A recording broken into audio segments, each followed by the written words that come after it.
একটা ক্রিমিনাল মামলা বিচার শেষ হতে কতদিন লাগে সম্ভবত সার্জিসের এটা কোনো ধারণা নাই। শেখ হাসিনাকে ফাঁসি না দিলে যাতে দেশে ইলেকশনের কথা না আসে, এইটা প্রচন্ড ইম্যাচিউরড একটা কমেন্ট। আমার বন্ধু সার্জিস সেই ইলেকশনে পার্টিসিপেট করবে না, তাই তো আমি এটা দেখতে চাই। আসছে এই চোখের বাংলাদেশের কোন মানুষ, কোন রাজনৈতিক দল যেন অন্য কোন বিষয় নিয়ে বাংলাদেশে কথা না বলে।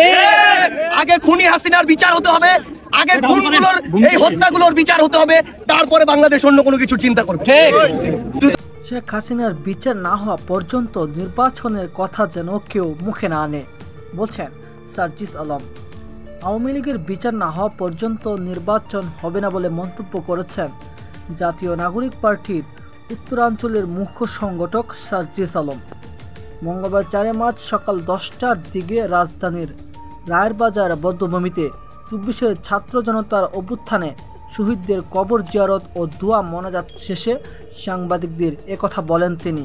তারই পরিপ্রেক্ষিতে তার এক বন্ধু তাকে নিয়ে কিছু গুরুত্বপূর্ণ কথা বলেছেন।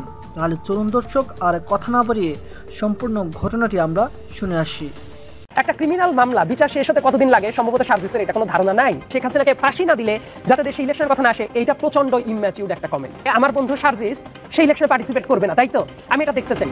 আপনি দেখেছেন যে স্কাই নিউজে ডক্টর ইউনূস ইন্টারভিউ দিয়েছে, সেখানে শেখ হাসিনার বিচারের প্রসঙ্গে এসেছে। উনি বলেছেন তাকে বিচার কাঠগড়ায় দাঁড়াতে হবে, যেটা সকল মানুষের আকাঙ্ক্ষা যে শেখ হাসিনাকে বিচার করা হোক, বিচার কাঠগড়ায় দাঁড়ানো করা হোক।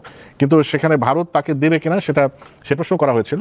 তো উনি বলেছেন যে এটা আইনের বিষয়, তাকে ভারত দিক না দিক বিচার করা হবে। কিন্তু এই প্রেক্ষাপটের সাথে আরেকটা প্রশ্ন যোগ করে দিই, সেটা আপনি দেখেছেন যে নতুন যে পার্টি নাগরিক পার্টির একজন নেতা সার্জিস আলম বলেছেন যে শেখ হাসিনার বিচারের আগে যা কেউ যাতে নির্বাচনের কথা না বলে, বিচার বনাম নির্বাচন, এইটা তো সাংঘর্ষিক হওয়ার কথা না। ওকে, দুইটা প্রসঙ্গ যেহেতু তুলেছেন যে শেখ হাসিনার বিচার এবং এই বিচারের সাথে নির্বাচন, এই ব্যাপারটা বলার আগে আমি নিজের অবস্থানটা ক্লিয়ার করি। সবার আগে শেখ হাসিনার বিচার অবশ্যই হতেই হবে, কোনো ডানে বামে কোনো কথা নাই। শেখ হাসিনার বিচার হওয়ার জন্য এখন ব্যাপারটা হলো এক্সট্রাডিশন ট্রিটিতে ভারত তাকে ফেরত পাঠাবে কি পাঠাবে না, তারপর ডিপেন্ড করবে সেটার এক্সিকিউশনটা হলো কিনা। ফর দ্য টাইম বিং আমরা ধরে নিলাম তাকে পাঠাইলই না, ভারত তাকে আমৃত্যু রেখে দিল, ইয়েট তার বিচারটাকে যদি হয় বাংলাদেশে, এটা কিন্তু প্রত্যেকটা ফ্যাক্ট ধরে ধরে ধরে ধরে তার বিচারটা হতেই হবে।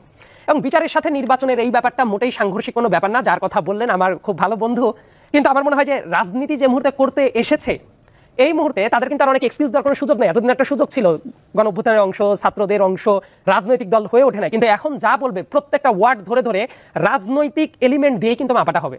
এবং এই জায়গায় অতিকথন খুবই বিরক্তিকর একটা ব্যাপার এবং ডিজাস্টারাস ব্যাপার তাদের জন্য। যে কথাটা সে বলেছে, এটা যদি চিন্তা ভাবনা করতো, আমি যেহেতু আইনের ছাত্র ছিলাম, আমি আইনের ভাষাতেই বলবো, একটা ক্রিমিনাল মামলা বিচার শেষ হতে কতদিন লাগে সম্ভবত সার্জিসের এটা কোনো ধারণা নাই। যদি থাকতো তাহলে সে বুঝতো একটা বিচার শুরু হলে অনেক বছরও লেগে যেতে পারে। ইনফ্যাক্ট আমি ব্যক্তিগতভাবে এটা চাই না একটা আইওয়াশের বিচার আসলো, ধরলাম, বিচার করে দিলাম। নো, এই বিচারের পর একটা প্রশ্নবোধক চিহ্ন বসে যাবে। যে ব্যাপারটা শাহবাগ কেন্দ্রিকতায় হয়েছে, ওই টাইমের জুডিশিয়াল প্রসেসের উপরে প্রশ্নবোধক বসানোর স্পেস কিন্তু আছে। এখনো অনেকে ঢাকঢাক গুড়গুড় করতে পারে, কিন্তু আমি বললাম শাহবাগের ওই সময় যে বিচারিক যে ব্যবস্থাটা ছিল, সেটার প্রপার বিচারিক ব্যবস্থায় সেটা কাজটা করা হয় না, এই কারণে প্রশ্ন তোলা যায়। আমি চাই এই আওয়ামী পারপেট্রেটর যারা ছিল তাদের প্রত্যেকের বিচার একদম টু দা পয়েন্টে হওয়া উচিত, তাতে যত সময় লাগে লাগুক। কিন্তু সে যখন বলবে যে বিচার না হলে কেউ যাতে ইলেকশনের কথা মুখেও না আসে, শেখ হাসিনাকে ফাঁসি না দিলে যাতে দেশে ইলেকশনের কথা না আসে, এইটা প্রচন্ড ইম্যাচিউরড একটা কমেন্ট। তার কারণটা হলো, যদি তার প্রপার বিচারও করতে হয় অনেক লম্বা একটা সময় দরকার। ইনফ্যাক্ট এই টাইমের ভেতরে যে ইলেকশনের কথা তারা বলছে, তাহলে তো আমি যদি সরলভাবে বিশ্বাস করি শেখ হাসিনার যতদিন ফাঁসি না হবে তার কথাতেই, তাহলে তো অন্তত পক্ষে আমার বন্ধু সার্জিস সেই ইলেকশনে পার্টিসিপেট করবে না, তাই তো আমি এটা দেখতে চাই। সার্জিস যে কথাটা বললো, যদি সে এটাকে বিশ্বাস করে, অন্তত পক্ষে শেখ হাসিনার পূর্ণাঙ্গ বিচার হওয়ার আগ পর্যন্ত সার্জিস ইলেকশন করবে না, এটাই তো হওয়া উচিত। সে যা বললো সে অন্তত নিজে যদি বিশ্বাস করে।